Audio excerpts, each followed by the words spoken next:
Is prepare live stream. Got it. Hello. Good morning, good evening. Depends where you are. I'm Irene Wong, a co-owner of a ballroom dance shop called Dancewear Works, and a pro-am competitor dancer for 16 years. I'm your host for Everything Ballroom, this channel. Our goal is to share the joys and benefit of ballroom dancing and to inspire more people to learn about this fascinating industry. We hope you like what we're doing and give us a thumbs up and subscribe to the channel, Everything Ballroom. So today, I'm very excited to have this guest to our live show. She actually very inspiring to me and to hopefully to many of the people. And she has 4 amazing children and also a business woman and owning a performing coach business and have won many national championship in the ballroom dance world. And when you look at her, she's young and energetic, and you won't believe that all the things she achieved. For the champions that she won, I just mentioned a few, right? She had 5 winning in Ohio Star Ball, which is one of the prestigious big national championship in the last 3 years, and won a national championship title at USDC, which is the formal national title this year as well. So I always believe that if someone can have done something, we can all learn from them and can do it as well, if not better. So she is so nice, and she already shared her secrets on her podcast. And I will post her podcast link after this live event, and definitely check it out. And of course, she's a coach. Definitely, we can all learn from her. Anyways, I can't wait to introduce our guest of today, Amber Haider. That's right. Let me spotlight you. Sure. Welcome Thank you. our show. Thank you. So happy to be here. Yeah, so before we start, I always would love our guests to share a little bit about yourself and tell us a little fun fact about you that most people don't know about. Oh my gosh. Okay. So my husband was here just a second ago and I was like, what's a fun fact about me? I never know what to say when somebody asks this question. But he did offer that I do speak Spanish, and I don't tell a lot of people that, and I don't really talk about it. But every once in a while I'll like bust it out, and then everybody's like, whoa. So I would not say I'm fluent. I'm definitely conversational, but I can hold my own for sure. So that is good. My people can speak all kind of language. Spanish actually is I believe it's the #1 language in the world that oh my gosh. most people can speak. So you already get all the benefit of being able to talk to so many different people in the world. So useful. Love it. Yeah. Some stuff I wish I know. But this is a great fun fact. Okay, now we get into the meat of this, and tell us how you start ballroom dancing, right? Like, what's your day job first? Okay. So my day job, I mean, I'm building my coaching practice. I've been building that for 4 years plus. So that's like my main thing, but I always have multiple things going on, and I've been a fitness instructor for 11 years, but I've really whittled that down to really just like a class or 2 a week. So that's not really my main thing anymore, but my husband's a dentist, and he has his own practice, and I help with that. So I don't work in the office much. That's pretty rare, but I do all of our bookkeeping. I do our payroll. So between my business and his business and my 4 kids and my fitness job, it's like, that's enough, right? Busy. And then I don't know. We'll talk about how you get your time into the ballroom dancing later. But, how do you get into ballroom dance world? Yeah, it was so random, actually. So I have 0 dance experience, like as a child. Like, I mean, I would make up dances in my bedroom and like try to recruit my friends to dance with me. And I would like draw ballet slippers. And I never did any dance. I kind of don't understand it. When I was like about 16, I walked into this dance studio in my town and signed up for some hip hop lessons. And I did that for like a month or 2. And I would like literally pay my dollars that I had like saved to go and like take this lesson with this choreographer who had come from New York. And but that was like super short lived because I didn't have any money, as a kid, and I was just handling it myself. And actually, when I was at I went to BYU, which is like ballroom mecca. I mean, and I don't know why. Like my very last semester when I was at BYU, my husband, I recruited him to take intro to social dance with me. And I loved it. Like I loved it. And then I was like heartbroken because we were leaving and graduating and moving away. And so that was like the little taste of dance. And I learned a little cha-cha, I learned a little polka, like a little bit of two-step, just like a little bit of things here and there. But it wasn't until 4 years ago, I was 40, I turned 40, and there was a franchise studio in my kid's orthodontist building. And so I would go in and kind of peek in there to like see what was going on. I could hear the music playing, but I would usually be there during the day and there was nothing going on. And so I never really understood what that was about. But eventually I signed up for a lesson and I was not there very long, just a few months. And I was like, I need more. Like, I need more technique. I need routines. I need to be competing like as soon as possible. And so I went and I left there and found a private teacher, Mark Baker, who I dance with. And he had me, after 3 months with him, we went to Holiday. This was in 2019. And actually at Holiday, my very first competition, I won the bronze championship. And I was like, okay, I'm hooked. Okay, I'm hooked. I'm in. Yeah, you're like, keep doing it. That's part of me. What made you to start getting your lessons? A lot of people I talk to, it's just not willing to take the first step into the dance floor, right? And then I found that it's very enjoyable, and then you easily get hooked from it with such a beautiful sport. But what made you sign up the first lesson? Yeah, it was just a whim, is what I would call it. It's like I just was like, I want to try that. I just kind of feel like I should do this. And in my experience, and I tell all the moms that I've coached historically that like get just a little urge, they get just a little breadcrumb of a desire towards something. And I'm always like, you got to go towards it. Like, even if you don't go very far and you decide, oh, never mind, I'm not into this. But that little seed of desire, that little thing that's drawing you forward, I'm like, you got to go. And so it was just a whim. It was just like, I just want to try that. Like, and just try it, right?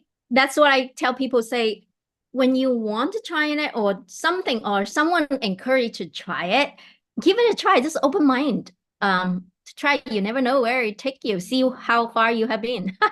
Well, and most people as adults, you're right, we're resistant to that because as kids, we try new things all the time.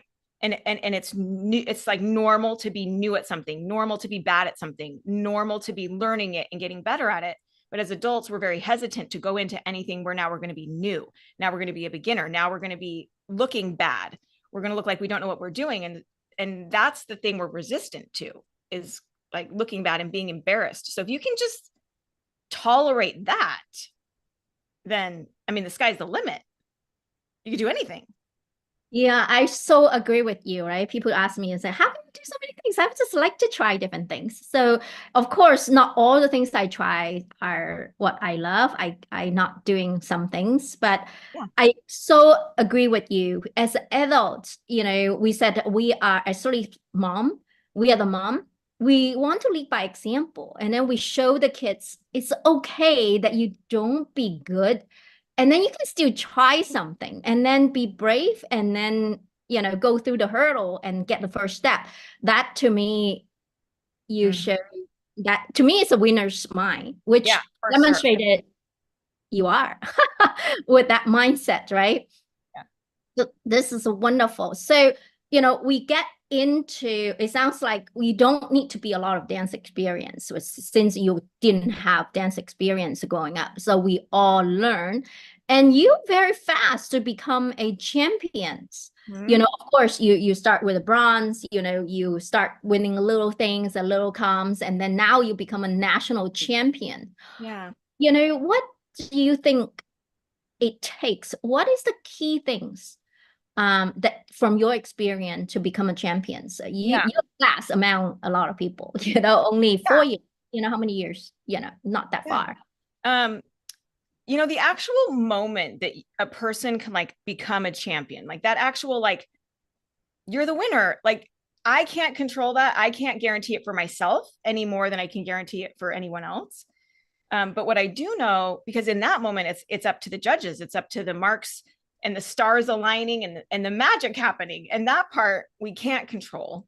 But what we can control is giving ourselves the very best shot that we have. And so the way I think about it is like everybody has potential. And if you have a really strong desire to be a champion, I 100% believe it's possible for you. But you have that potential, you have that desire, you put in the work, you got to put in the training and put in the effort and the consistency. But then there's one more piece that people don't always consider, which is what I call interference. And if I have potential, if I have desire, if I have work ethic, then I can become a champion as long as I have very little interference in that process. And the interference we got to minimize and eliminate if we can. And what I call interference is like, sometimes it comes from within us and sometimes it's from outside of us, but the interference can be our mindset. It can be being overly perfectionistic and critical. It can be like, I'm never good enough. So it can be emotional things. It can be like a victim mentality. It can be self-pity. External things can be like comparing ourselves to other people, worrying what other people think about us, worrying about disappointing our teacher. Like, these are all the things that distract us from doing the things that would actually make us good dancers, actually make us improve, actually make us champions. But we tend to get stuck in that mud. And so yes, really what I do with my clients when I'm like helping them I'm just helping them be the best that they can be, whether they become a champion or not, that part's out of my hands, but I can help maximize whatever they have available. And it's all about tearing away all this nonsense that's holding you back, that's slowing you down. And it slows you down in practices, it slows you down in lessons, it slows you down at competitions. And so if we can just like get rid of all that nonsense, then it's amazing how fast you can progress. I'm totally in line with you. I use myself as the mindset, the positive energy, right? Yeah. So when you have something, get in yourself any negative energy, actually you take away all the positive energy you're in. So I always say the Olympian always think about they're the champion before they go in. All of that is the mind is the first thing. So you address it so well that, of course, your coaching will help, a lot of people doing that. So, yeah. Yeah, I was going to say one more thing is, and I don't know if a lot of coaches talk about this, but emotional regulation. And what I mean is like, our nervous system is designed to keep us safe. And a lot of people, when I talk to them, it's about their nerves. They're worried about their nerves. They can't get over their nerves. And so to become a champion, you have to be able to build a nervous system that can tolerate that level. And so that's like, you got to be willing to settle yourselves down. You got to make friends with your nerves. You got to build that nervous system that's not going to go into fight or flight. So a lot of what I do too is like the mental work, but it's also emotional work. And it's learning how to do that. And frankly, like in our society, we like don't even want to talk about our emotions. So we are going to have negative emotion. We are going to have stuff come up, and it's more about how do we handle that in appropriate and constructive ways, and then get back online as quick as possible. Like, I don't believe we're going to like never be negative. It's just like when it comes up though, it's like, what do we do with it? Does it tailspin us and mess up the rest of the day, possibly the whole competition, or are we able to get back on track pretty quick? So that's part of it too. I love what you say. For my kids, because we love skiing, we keep telling our kids it's not the fall, it's the recovery. Yeah, so everybody fall, right? So in our life, in our journey, no matter what you do, there's always time that you fall down, always time you make mistake, always time have negative things happen, but is never about the fall. Is how you get up. That is more important. So I love what you say. I'm just thinking, oh, yeah, that's what we told our kids, Yeah. Now we need to do it as adults as well in this new journey of the things that we learn. And it's not the fault. It's how you get up and then you're nervous, but how you can overcome it. Mhm. Perfect. So good. So is there, question is out, is there anything people might think that you have to do to become successful that you don't do? Yeah, yeah. I had a client recently who was talking about competing, and she was talking about how she hadn't been as successful as she wanted, and she was talking about all the coaching she had done, and she said, I can't afford to pay for all these coachings with all these judges, or to like help influence them, and she had all these, or like dresses. She had certain ideas about, like, I've never really bought like an off the rack designer dress. And she had all these limiting beliefs about, I can't be successful because I don't have X, Y, and Z. And she said, how much coaching do you do outside? And I said, I don't do hardly any outside coaching, actually. Like, I've had a couple of lessons like at a comp where like we met with, and most of them even weren't pros. Like, well, they were teacher pros, but not like judge pros. But there's been one or two maybe people that I've had like a lesson with, but I don't have an outside coach. Like, I dance with Mark. Mark's my main teacher. Like 99% of the technique I've learned is just from my partner that I dance with. And I haven't done a lot of political coachings. Do you know what I'm saying? Like, some people think it's like, oh, I have to coach with all these people so that they know me, so that they're influenced, to be more favorable in their marks towards me. And I would just say, I love to say, no, I don't do that. Like, I haven't Wow, done. why you want to do that, right? You want to be winning with your technique and skills, not favor. Yeah, Favor. and then the dress, I always love to tell people, like, my first dress I bought on Facebook Marketplace, and it was like it was a used dress, and it came a girl in Italy, and I think I paid $500 for that dress. I had a second, it was two pieces, and I had a second skirt made, so I paid a couple $100 to have a second skirt made, and I used that dress for 2 years straight, right? And then my third year, I got another dress off Facebook Marketplace. I had it altered. That one was about the same. I think it was $350. And so it wasn't really until my fourth year, Irene, that I bought a dress off the rack from you. Thank And so I know. So I love to tell people, like, you don't have to pay, $5,000-$7,000 for a high designer dress to be successful. Like, I was being plenty successful on my secondhand Facebook Marketplace dresses. But I will say that when I bought a dress from you off the rack, it's my black one with the leopard print on it. Like, after I bought that one, it up leveled my own kind of self concept, and it created this character for me a little bit. And so it did up level me, which, when you believe you've up leveled, when you believe like, oh, I'm the level of dancer now who's ready for this level of dress or whatever, like, then that affects your dancing. The way you view yourself, the way you perceive yourself also will affect your dancing. And then it helps me create this character. So I actually would love to hear you talk about when people buy a dress, and like how that affects them, or how that changes them, or just your thoughts on that. Yeah, so as I mentioned, that we have a dress business for 16 years. We actually do care about dancing, and then it's from my experience. Our goal is to make everyone look beautiful, no matter you have money, no matter you what size you are, normal size instead of the sticker size, you will look good and feel good. That's our mission in life for Dancer at Works, right?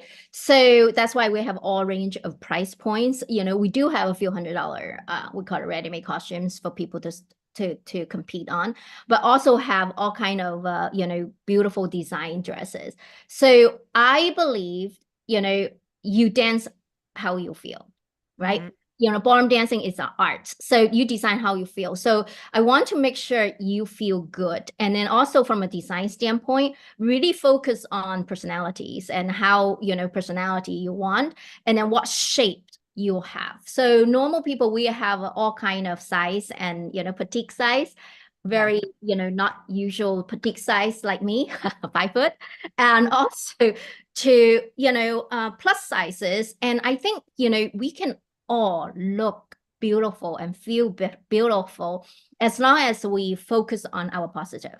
We understand who we are, we accept who we are, and then we feature. Everyone has something good we can feature, right? It can be leg work, it can be your chest, it can be your shoulder, it can be your arms, it can be your back, anything, right? So, or something you want to not feature, if your leg work's not too good, don't open all your legs yet, or something like that yet.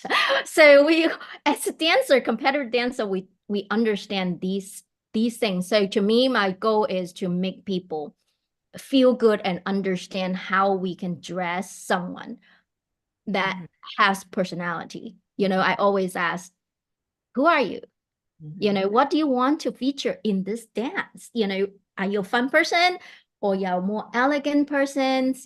How you want to create your persona. So you mentioned about you upgrade your personality, and that's what we want our dress to. So whatever level you are, we want the dress to lift you to the next level, right? That's exactly our goals. And I'm glad we did well for you too.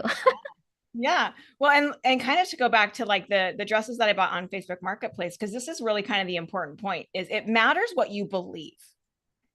So if like this client that I was talking to, if she's believing that her dress isn't good enough for me to be successful, then she's not going to be successful. It's not because of the dress, it's because of her mindset about the dress.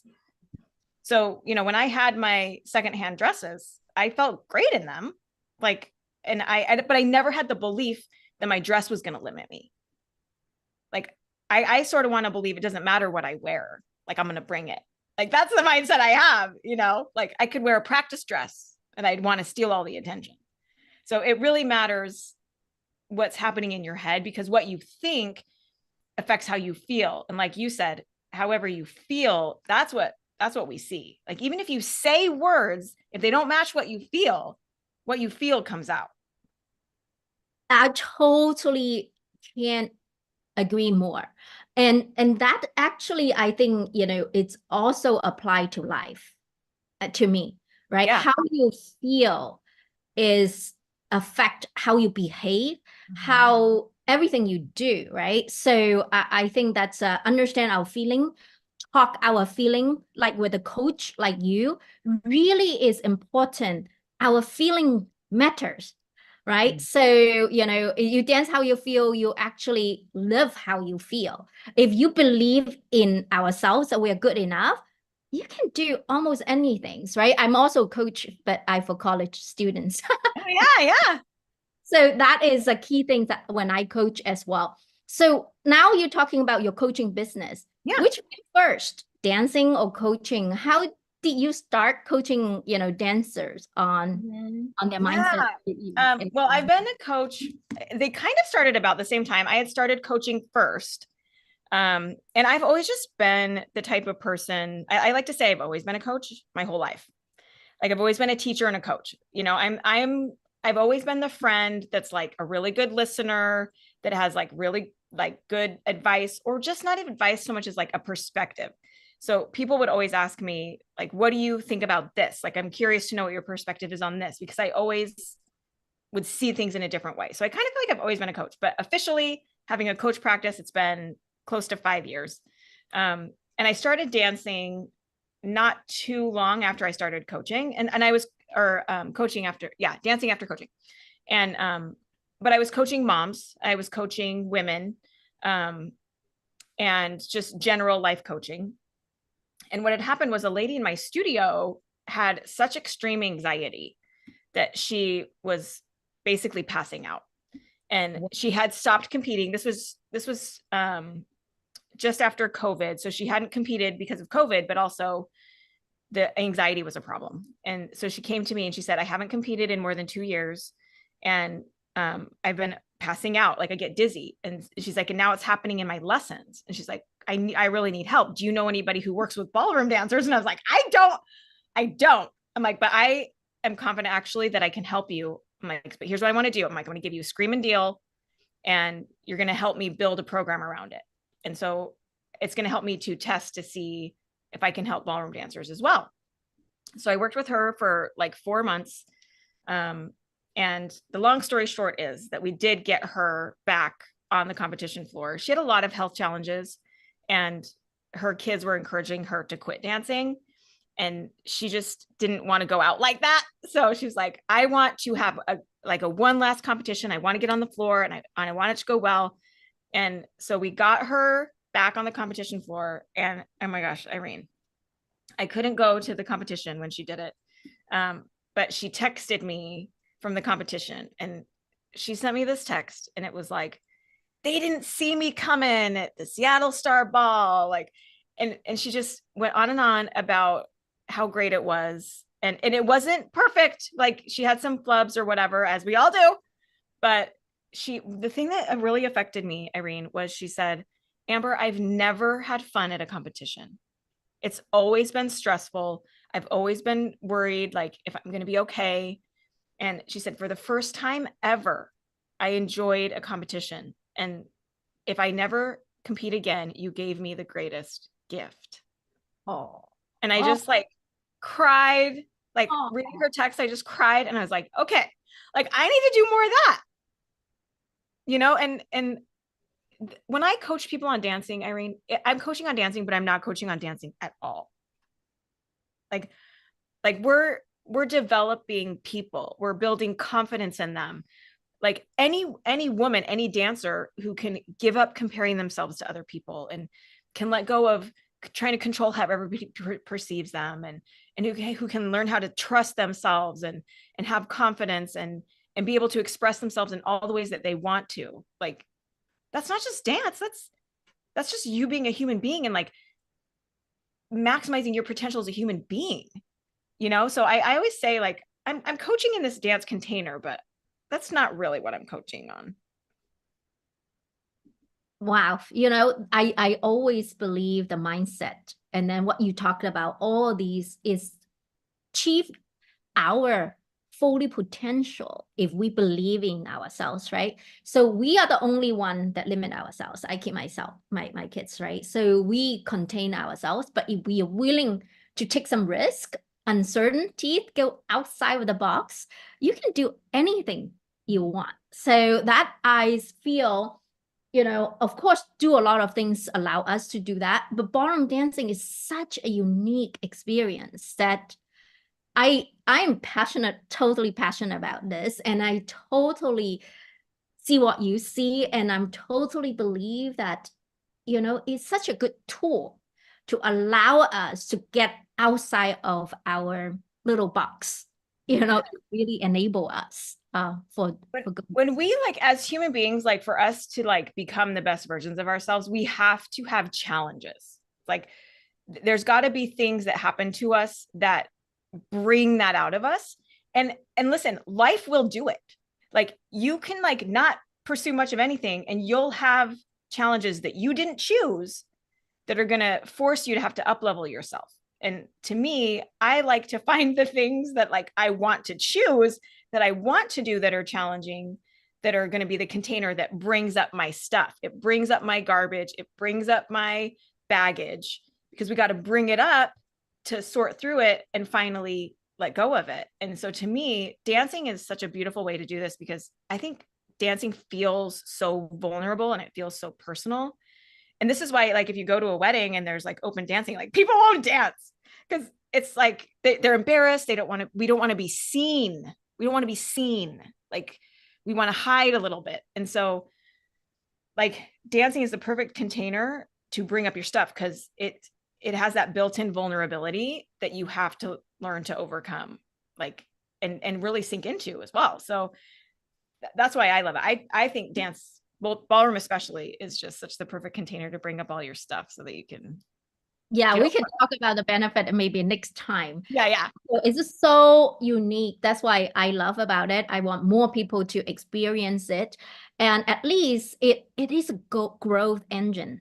I feel it enable me to grow as a person as well. So we stop growing as adult. A lot of time we focus on raising our kids, doing our jobs, and really self-growth. I found it is such a good tool for self-growing, continue to grow, and then get me out of my comfort zone, or whatever growing engine. So I'm hoping, it's not about age. I found that a lot of people limited when we're older, we're no longer growing. And this really is such a good tool to help us, right? Yeah. So one question before we open to speak to our audience, if anyone. What are some things a dancer want to overcome, from your experience through coaching? What's the most common thing? Okay, so the most common things that I see as themes. So it's so funny. Like people come on the calls. I do a dance strategy call, by the way, which is totally free. And they're 30 minutes and you can bring whatever you want and I help you with it. And then talk to you about coaching more if it's what you want to do. But people come on these calls and they think they're special. Like they think I'm the only one who deals with this. But there's definitely patterns. There's definitely things we all deal with.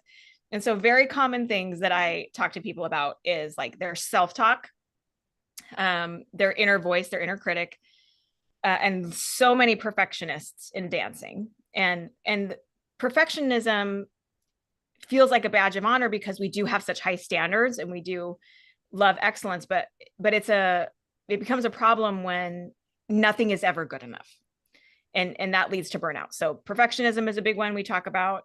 Like I said earlier, emotional regulation, like dealing with anxiety, dealing with stress. What do I do with my nerves? What am I making my nerves mean? Comparison. This can be dancers in your studio who are better than you or are progressing faster than you. This can be when I'm going to competitions and I see everybody on the floor and then I'm just like, oh no, I don't belong here. And comparison can look that way. There's sometimes stuff with teachers that's like, everybody says, I don't want to disappoint my teacher. And so we care a lot about what they think, but that tends to make us hesitant. And it tends to make us shrink a little bit because we're in a people pleaser mode. We talk about like narrowing your focus, being better at concentrating on what's relevant. And so for a lot of people, we got to sift through what's relevant, what's not. A lot of self-belief work, self-trust work. That's how you build confidence. And then another big one, and maybe I'll just kind of end with that one, is the results. What is it? The results. So like the results and what you make them mean. And it's like when I do well, I love myself. I might pat myself on the back. Or if I don't do well, then I'm a train wreck and everything's terrible. And that was embarrassing and humiliating, and letting those results really jerk you around. And I do a lot of work with clients on that and really sorting through what I use a competition for and not making it all about, did I win or not? Like there's 1,000 things we can use a competition for as a tool to improve us. And the results are just one piece of that pie. So those are all like a lot of the stuff we talk about. And then there's always kind of random things that come in that really surprise me. So this is really good. I'm typing them up. Oh yeah. We talk because it's so helpful. I'm hoping it's already a lot I got from this conversation. So I'm hoping, a lot other people will get that same concept a lot. I'm sure, for everyone. So definitely, I think coaching, a lot of people underestimate how powerful that is.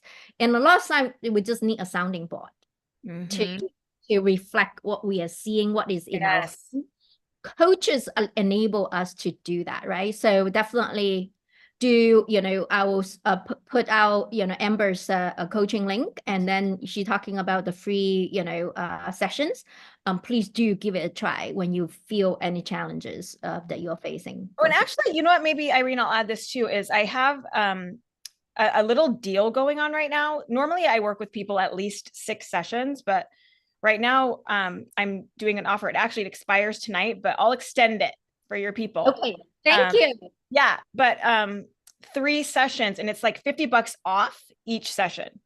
So it's 3 sessions for $240. It's a screaming deal. And I can get you a link for that too. But yes. I'll extend it through the weekend for your audience. Thank you so much. You are the best always. So that's great. Anyone else? We don't have a lot of live audience, but I do have a friend, Diane, texted me before to ask this question. It's very specific to her. Okay. She asked last time to my audience, but didn't get a good answer. She's trying to try again with you because the last audience that we just do it myself since it doesn't help me at all. Yeah, So yeah. she always like to say standing spin. So she's practicing the standing spin, and she asks who you coach with, how you learn and do the standing spin. Yeah, I need help with that too, Diane. Well, here's what I'll say, because sometimes people want to ask me about specific technical things, and there are so many. And I always go to the mindset, because there's so many resources. There's obviously your teacher, your coach, who they would recommend. There's YouTube University, I call it, which is like there's so much resources on YouTube. There's apps, Koros app, there's Dance Vision app. There's so many apps that also can address this. But what I always go to with the mindset is like her thoughts about what she can and can't do, and who has the answer for her. And I would kind of point to a mindset of like, I'm totally going to figure this out. Totally going to find the right person. I have all these resources to draw from. It's just not me. Because I don't coach physical dancing technique. I'm learning along with the rest of you guys. Like I get it. I'm in it too. And I can probably relate today. I'm probably trying to do my spins and I'm like, I don't know if I can get this. And I've been trying to work on this for so long and maybe I just can never get it. And my brain does the same thing. So for me, it's more about let's manage our brain and buckle down and look for all of our resources. I wish I could help you with that. Yeah, I think there's one thing that I want to draw to my things is your mind actually trick you. When you don't know, you keep telling myself, I'm not very good with this and Yeah. I don't know where to do. I'm not very, I don't know, maybe I'm not for me. And that happened to me when I'm doing my foxtrots. When I start learning foxtrot, I told my coach, I hate foxtrot. I think it's boring. I think it's not good. My coach make me do one thing, which I think it helped me eventually, is that every single time you come dancing foxtrot, you're gonna tell me 10 times, I love foxtrot, and then say it like you mean it. I love foxtrots. So eventually, foxtrot has been my number one dance and always the highest. And I actually now really, really enjoy doing it. So I love you brought this up. Because, and I know we're running short on time, but no, we create stories all the time. So you're completely right. Like if I'm building a story that I struggle with spins, like I'm not good at spins, and I'm telling myself that, it goes into my subconscious, and then my subconscious hears, we're not going to get good at spins. We're bad at spins. And so then when I'm trying to learn them and I'm trying to practice them, my subconscious can actually start to sabotage it. It can actually start to make it so we can't learn it and we can't retain information because we've informed ourselves that we're bad at this and we're not going to get good at it. And so you have to be really intentional about the stories that you tell yourself. So if I had somebody who was like struggling with something like spins, and they would say, I'm just not good at spins, I would say, literally never say that again. Right. Exactly. I think the opposite. Other spec. I will say, be good. I will be good in the spin. I will be best in spins. Yeah, I'm getting better at it every day. Like it's getting better all the day. Like my brain and body are figuring it out. And one day I'm just gonna have this, like, it's all gonna spill out. Like all this potential energy is building up and I'm learning and growing and it's figuring it out, and then it's gonna happen. And so I'm just gonna keep working at it. Like it's coming. It's coming. It's not that I'm bad at it. Like never say that again. Right, right. I think the positive energy and positive enforcement. So I really like that you talking about interference before, right?